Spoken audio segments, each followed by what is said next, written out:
What kind of pathetic joke is this? The words cut through the afternoon air like shards of broken glass as Officer Sarah Mitchell emerged from her patrol vehicle, her expression twisted with contempt and disbelief. Before her sat Marcus Washington, an 82-year-old man whose weathered dark skin told stories of decades under harsh suns, motionless atop his rumbling motorcycle. Welcome to the Black Side Stories. Before we continue, tell me in the comments from which city in the world are you watching this video today. And if you believe stories like this deserve to be remembered, subscribe to our channel and help us share their stories. His silver gray hair, cropped short in military fashion despite his retirement, caught the afternoon light as his weathered hands gripped the handlebars with the quiet dignity of a man who had faced far worse than small-town prejudice. His deep brown eyes, sharp and alert despite his advanced years, gazed steadily toward the distant mountains that had watched over this valley for millennia. Unmoved by the mockery and assumptions surrounding him, the two officers shared looks of irritation and impatience, their body language screaming their disdain for what they perceived as nothing more than a confused old man causing trouble on their watch. They had no idea that within mere minutes, a convoy of military Humvees would thunder down this very street, carrying 50 battle-hardened soldiers and their commanding officer, all searching desperately for whoever had the unthinkable audacity to detain Colonel Marcus Washington, a living legend whose name was spoken with reverence in military circles across the globe. Papers, registration, and climb off that rust bucket immediately, old man, barked Officer Mitchell, her voice cutting through the afternoon air like a blade designed to intimidate and humiliate. Her mirrored aviators reflected the harsh sunlight. As one hand instinctively moved toward the service weapon holstered at her hip, a gesture meant to establish dominance and control over what she assumed was a helpless elderly citizen. But to understand this moment, to truly grasp the magnitude of what was unfolding on this seemingly ordinary street corner, we must journey back through time, back to the daily rhythms that had shaped Marcus Washington's character for nearly half a century, for 4 decades. Straight, without exception, Marcus Washington has risen before dawn at precisely 5 a.m., his internal clock as reliable as atomic time itself. Not once in 40 years has he needed an alarm. His body awakens naturally, trained by decades of military service where the difference between punctuality and disaster could be measured in heartbeats. Military discipline courses through his aging veins like lifeblood itself, an unbreakable code that governs every aspect of his existence.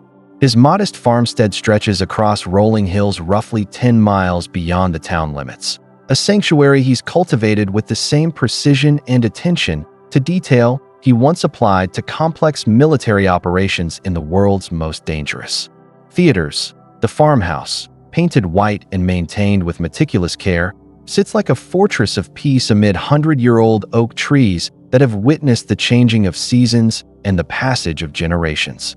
Every morning, Washington steps onto his wraparound porch, breathing in the crisp air while surveying his domain, not with the pride of ownership, but with the satisfaction of stewardship. His daily routine unfolds with clockwork precision. First, the cattle must be checked, their water troughs filled, their health assessed with the trained eye of a man who understands that responsibility extends to every living thing under his care.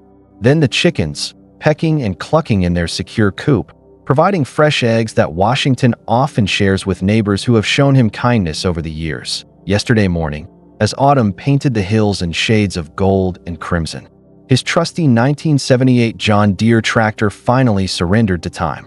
The hydraulic system, which had served faithfully for over 4 decades, failed with a mechanical wheeze that echoed across his property like the death rattle of an old friend. Washington knows exactly which component needs replacement.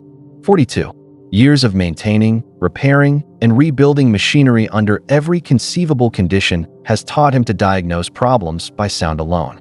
Every bolt, every gasket, every gear speaks to him in a language most men never learn to understand. Hidden within his weathered garage, protected from the elements but never pampered, sits his most prized possession, a magnificent 1970 Harley-Davidson shovelhead. The chrome has dulled with age, the paint bears the honest wear of countless miles, but its heart still beats strong and true. This machine represents more than transportation. It embodies freedom, independence, and the unbreakable spirit of a man who refuses to surrender to the limitations others would impose upon him. 82 years old, Marcus Washington navigates roads with greater skill and awareness than motorcyclists. Half his age, their reflexes dulled by distraction and overconfidence. His remain razor-sharp, honed by countless years of military training where split-second decisions meant the difference between mission success and catastrophic failure, between life and death for himself and the soldiers under his command. But, naturally, passers-by see only an elderly black man mounted on an ancient motorcycle, their vision clouded by stereotypes and assumptions about age, race, and capability. They see what they expect to see, not what actually exists before them. The traffic signal shifted to crimson at the town's main entrance, that familiar intersection where rural highway met urban civilization. Washington brought his Harley to a smooth stop beside Peterson's gas station, where he'd been purchasing fuel with religious regularity for 15 years, every Tuesday and Friday. Always at 2:30 p.m., always paying in cash. Always exchanging pleasantries with whatever employee happened to be working. That familiar growl of the vintage shovelhead fell silent the instant Washington spotted flashing emergency lights reflected in his rearview mirror. Those alternating red and blue strobes that every law-abiding citizen hopes never to see directed at them. His military-trained mind immediately shifted into tactical mode, assessing the situation with the same calm analysis he'd once applied to enemy positions.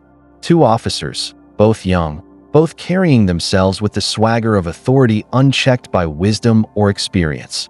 Officer Sarah Mitchell approached the motorcycle with long, purposeful strides.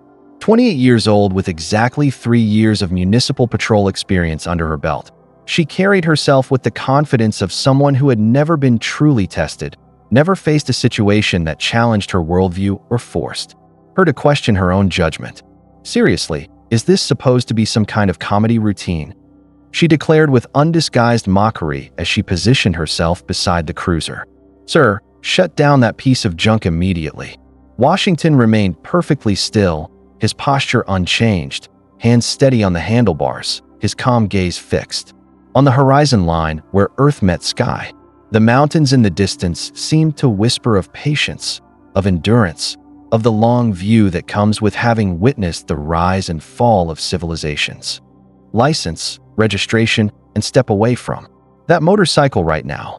Mitchell's voice carried the sharp edge of authority, one hand already resting on her sidearm in a gesture of implied threat.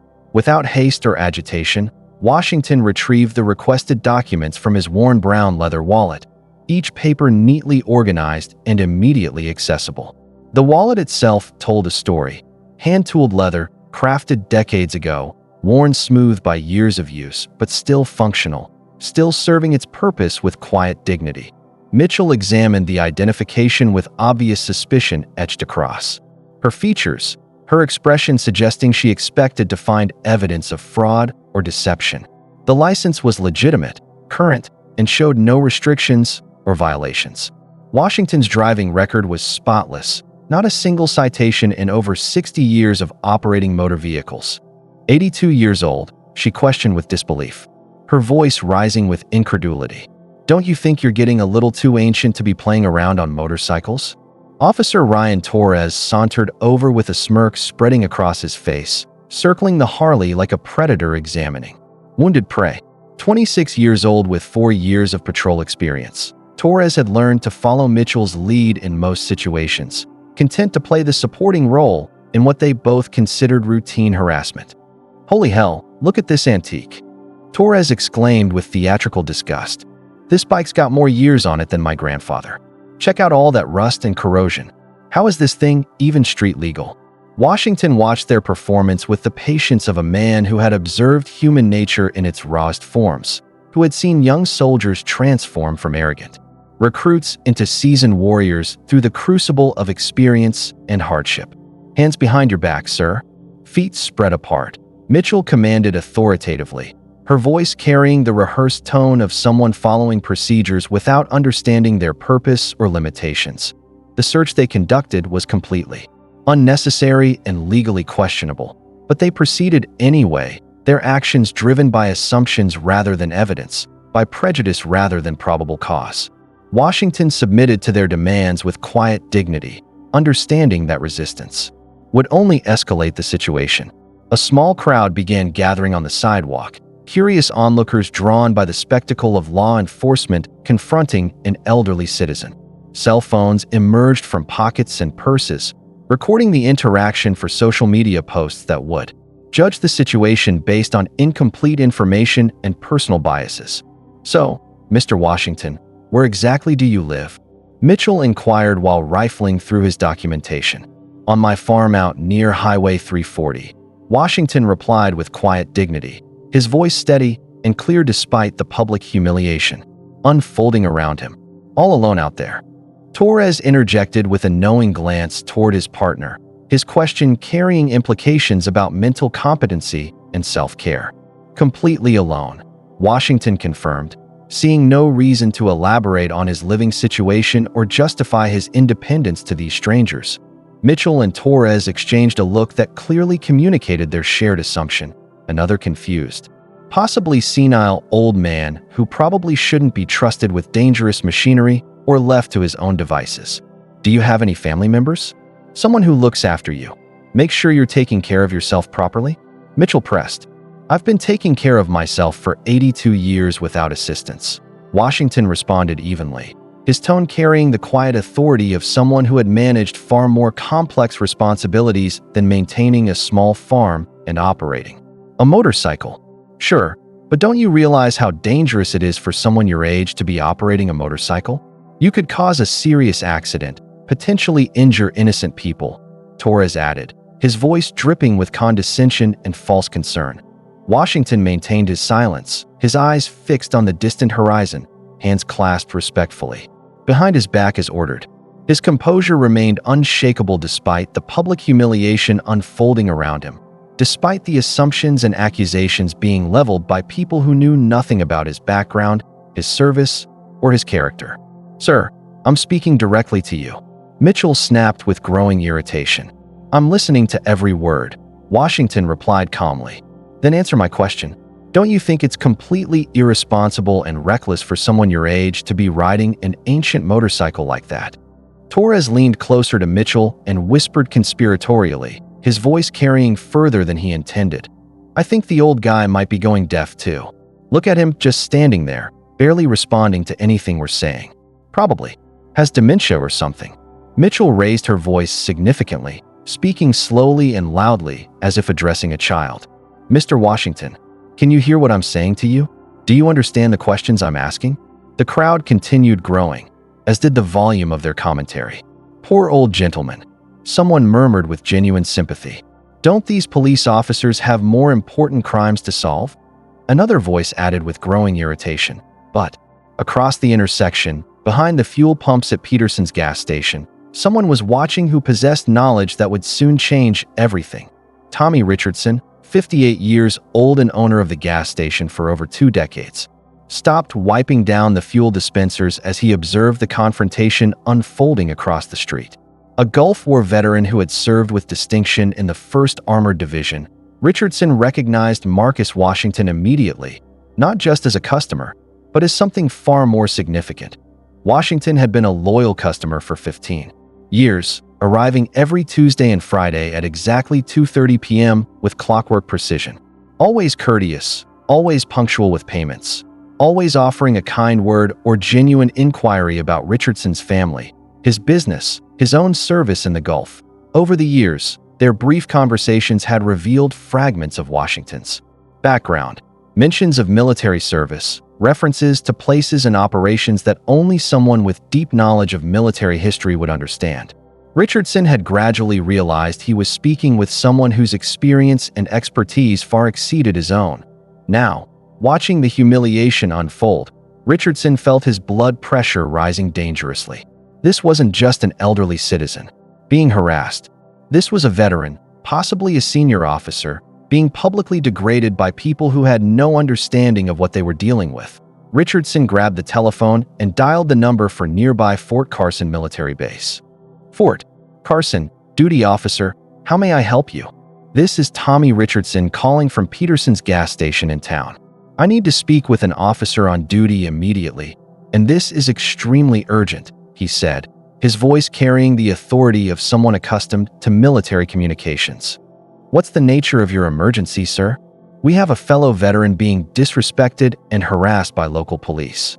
Marcus Washington, 82 years old. I've known this man for 15 years.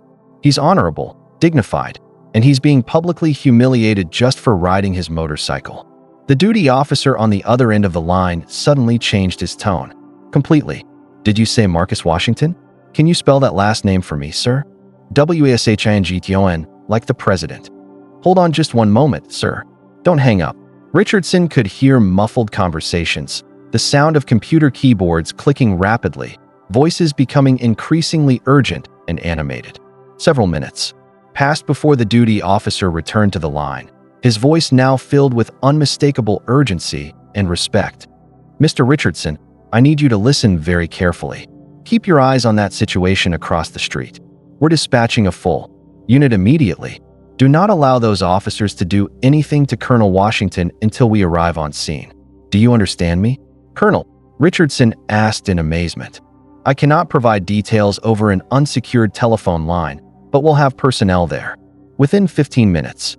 Stay on the line if possible, and keep us informed of any developments. Richardson stepped closer to the street, his heart pounding with newfound understanding and growing anticipation. Colonel Marcus had never once mentioned his military rank or service record during their years of friendship. Across the street, completely unaware that help was racing toward him, the confrontation was reaching new levels of absurdity and injustice. Officer Mitchell had now decided that Washington required immediate psychiatric evaluation and possible involuntary commitment, a decision based not on professional training or medical evidence, but on her own frustration and the need to justify her increasingly unreasonable behavior. Mr. Washington, I'm ordering you to get into this vehicle. We're transporting you to the hospital for a complete psychological evaluation, she announced with artificial authority. I'm not going anywhere, Washington replied firmly, his first direct refusal of their demands. What do you mean you're not going?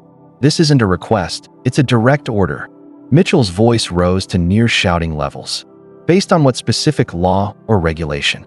Washington asked calmly, revealing a knowledge of legal procedures that surprised both officers. Mitchell hesitated, realizing for the first time that she had no legal foundation for her increasingly aggressive demands.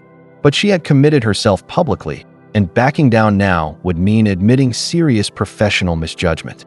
Elder protection statutes, she finally declared, grasping for any legal justification.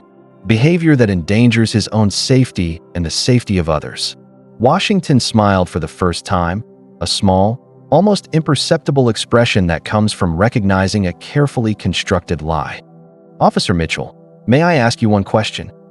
Washington inquired politely. What? How many years have you served in law enforcement? The question hit its mark perfectly.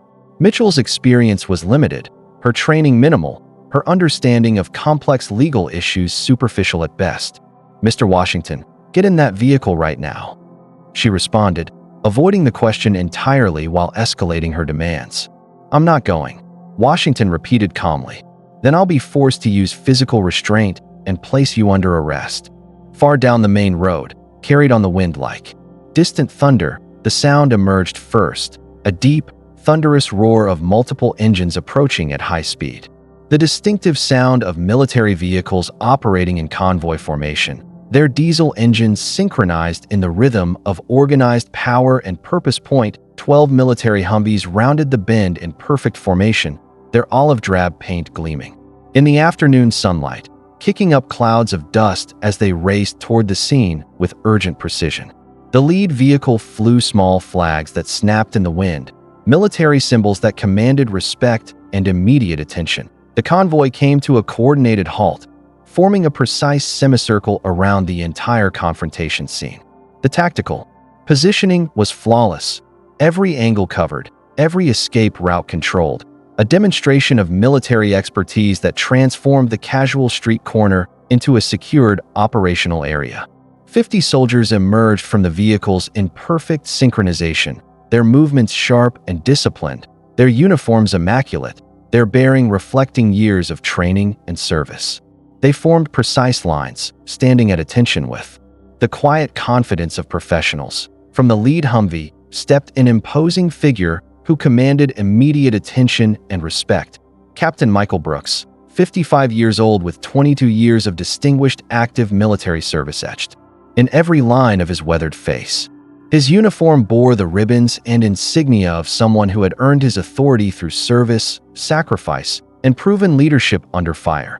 Brooks walked directly toward Marcus Washington, his stride confident and purposeful, completely ignoring the local police officers as if they were invisible obstacles in his path. He stopped exactly 3 meters away, proper military distance for addressing a superior officer, and snapped a crisp military salute that could have been photographed for a textbook on military courtesy and protocol. "Colonel Washington, sir," Brooks announced in a voice that carried across the entire scene, his words delivered with the respect and formality reserved for addressing a living legend of the United States military. The word "colonel" exploded through the air like a live grenade, instantly transforming the atmosphere and the understanding of everyone present. Mitchell and Torres exchanged panicked glances, their confidence evaporating as the true magnitude of their mistake became clear. Brooks maintained his salute until Washington acknowledged it with a slight nod, then spoke with formal military precision.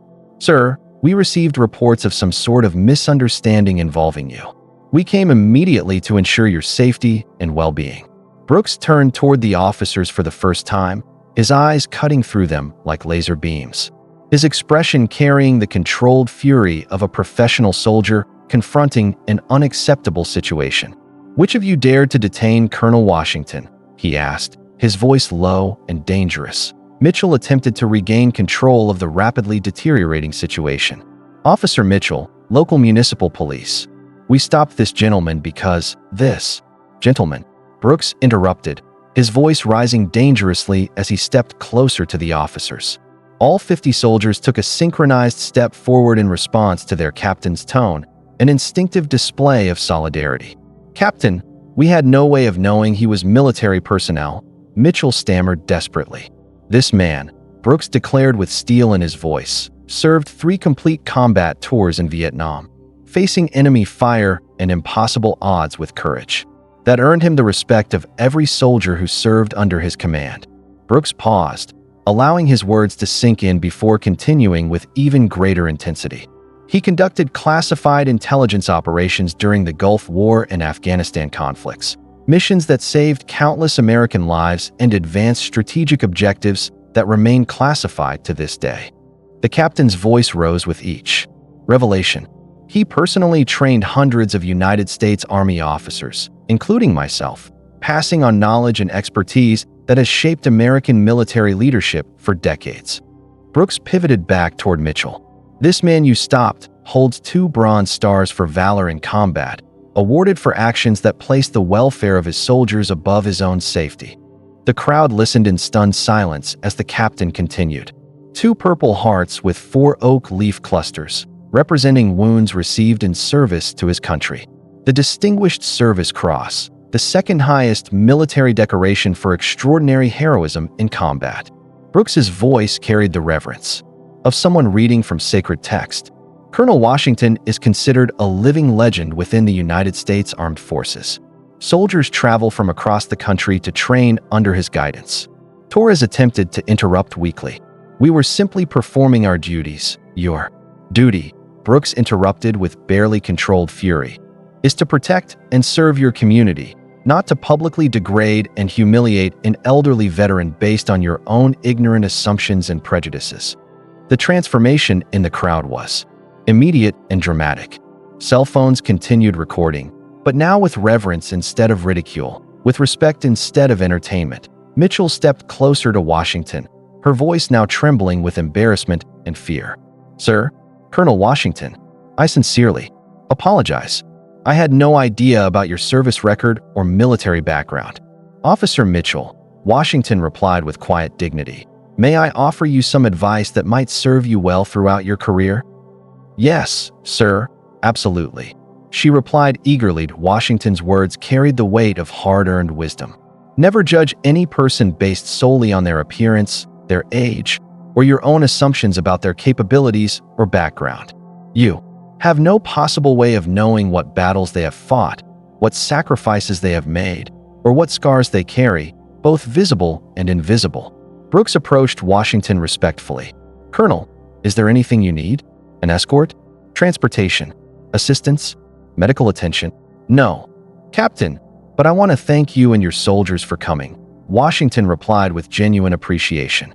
"Sir, we will always be here when you need us." "Always," Brooks stated with absolute conviction. "The United States Army never abandons its own, and Colonel Marcus Washington will forever be under our protection and care." Washington nodded slowly, his eyes reflecting decades of memories. Young soldiers he had trained, impossible missions accomplished, friends lost and brothers saved. "Captain Brooks," Washington said, "these young officers made a mistake, but they're learning from it. That's what matters most." The grace in his response revealed the depth of his character. Even in the moment of vindication, he chose to focus on education rather than retribution, on building bridges rather than deepening divisions. Officer Torres stepped forward with obvious reluctance and genuine remorse. "Colonel Washington, sir, I want to apologize not just for my actions today, but for every assumption I made about you before learning who you really are." Washington studied the young officer with the same intensity he had once applied to evaluating raw recruits. "Officer Torres, may I ask about your military background?" "No military service, sir. I went straight from high school to the police academy," Torres admitted. "That's not a failure, son. Different paths serve different purposes," Washington replied with unexpected kindness. "But I'd like to make you an offer, if you're interested in learning rather than just apologizing." Washington's offer surprised everyone present. "Every Saturday morning at 0600 hours, I conduct training sessions on my property for young people interested in learning about leadership, discipline, and service. Physical training, tactical thinking, problem-solving under stress, and most importantly, the principles that separate true leaders from those who merely hold positions of authority." Torres listened with growing fascination. "These sessions are open to law enforcement officers, firefighters, EMTs, and anyone else whose job requires them to make split-second decisions that affect other people's lives. The goal isn't to create soldiers. It's to develop leaders who understand that real authority comes from service, not power." Mitchell found the courage to speak. "Colonel, would that invitation extend to someone who made the mistakes I made today?" Washington's slight smile carried decades of experience in evaluating human potential. "Officer Mitchell, people who can recognize their mistakes and ask for help learning from them are exactly the people I'm most interested in training." Tommy Richardson finally ended his call with Fort Carson and walked over to join the group. "Colonel, I've been buying gas from you for 15 years, and you never once mentioned your service record." "Tom, a man's character is demonstrated by his actions, not his resume," Washington replied warmly. "You've shown me courtesy and respect every time we've met. That tells me everything I need to know about who you are." Other community members began approaching, drawn by curiosity and the growing realization that they had been living among a genuine American hero without knowing it. Mrs. Eleanor Patterson, the elderly librarian, stepped forward with tears in her eyes. "Colonel Washington, you've been donating vegetables from your garden to our community food pantry for over a decade. We never understood the magnitude of your service to our country." What emerged in the following minutes was a revelation of the quiet service Washington had been providing to his community for years. Local residents began sharing stories of help received, problems solved, guidance offered, all provided without fanfare or expectation of recognition. "He fixed my tractor when I couldn't afford a repair shop," admitted Frank Morrison, a struggling farmer. "Wouldn't accept payment, said neighbors help neighbors. When my son was struggling with discipline issues, Colonel Washington spent hours talking with him about responsibility and respect," added Maria Santos, a single mother. "Changed that boy's whole attitude toward life." The pattern became clear. Washington had been serving his community with the same dedication he had once shown his country, quietly solving problems and helping people without seeking credit or recognition. Captain Brooks listened to these testimonials with growing understanding and respect. The colonel's post-military life reflected the same principles that had made him legendary during his active service: leadership through example, strength through humility, and impact through consistent action rather than dramatic gestures. The crowd continued sharing stories. A deeper picture emerged of what true service looks like in civilian life. Washington's military experience had prepared him not just for combat leadership, but for the more complex challenge of community building in peacetime. "Colonel," ventured a young man who had been recording the entire incident, "why didn't you ever tell people about your military service? Doesn't that kind of experience deserve recognition?" Washington considered the question carefully. "Son, the moment you start serving for recognition, you stop serving for the right reasons. The military taught me that leadership is about making other people successful, not about making yourself famous." His words carried the weight of hard-earned wisdom. "Besides, the people who needed to know about my service already knew. The people who didn't need to know were judging me based on what really mattered, how I treated them and how I contributed to our community." While the public confrontation was resolving into mutual understanding and respect, Captain Brooks had been conducting his own quiet investigation. "Colonel, I need to ask you directly. Was today's treatment typical of your interactions with local law enforcement, or was this an isolated incident?"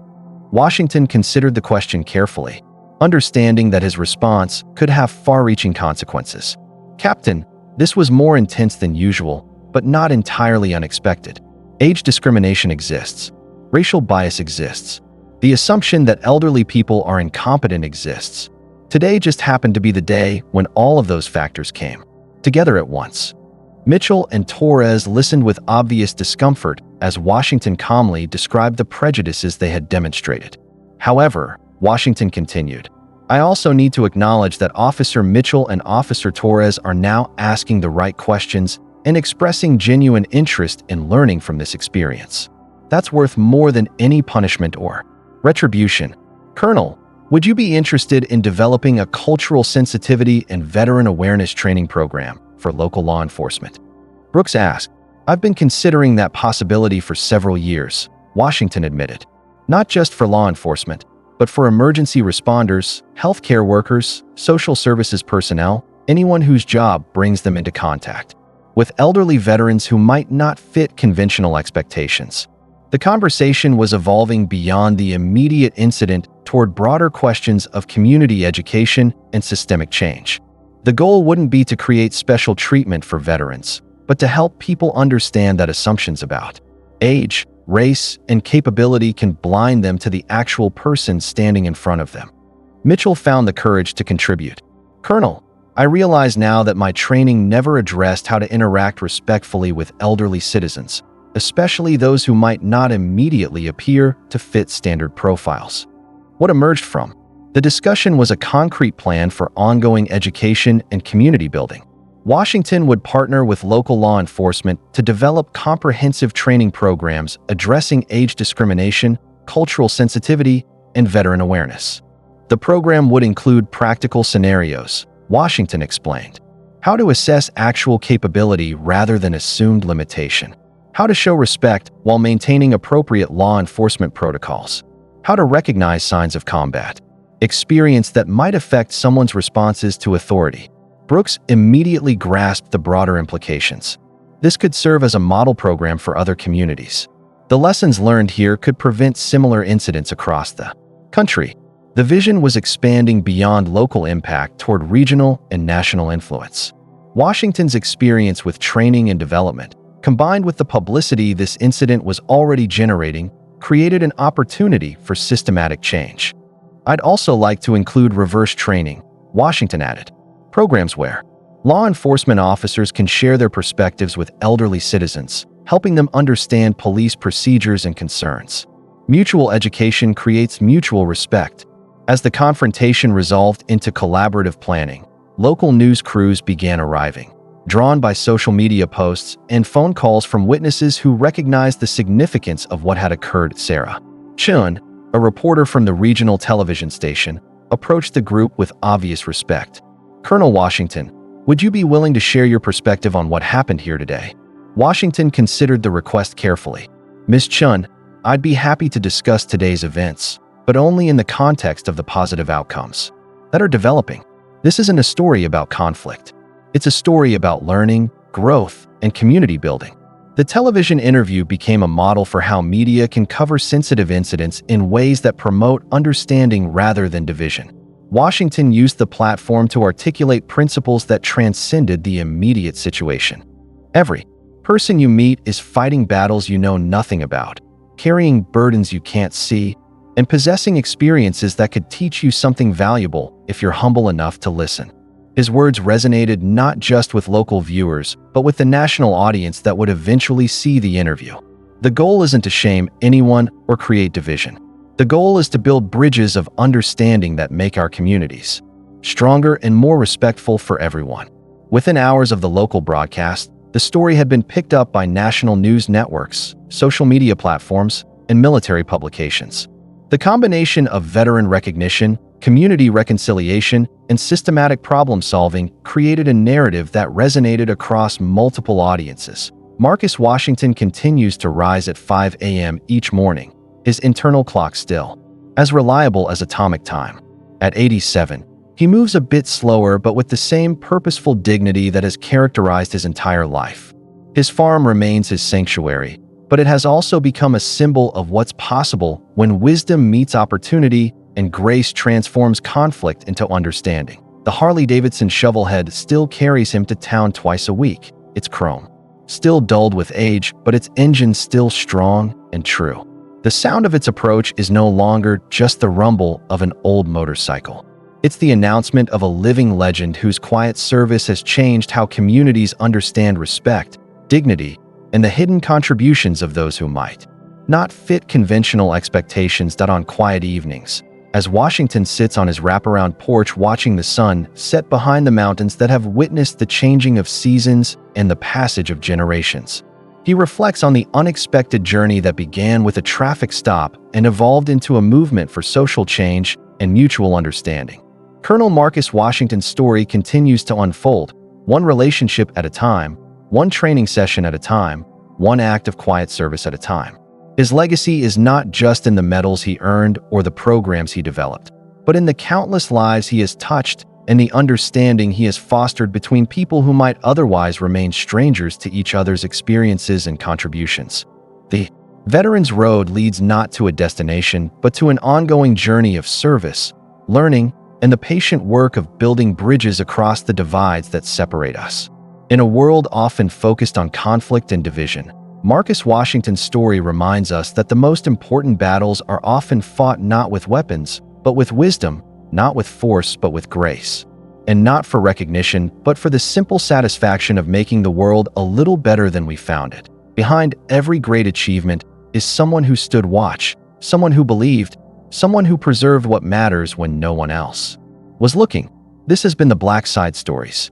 Until next time, remember, behind every great achievement is someone who stood watch, someone who believed, someone who preserved what matters when no one else was looking.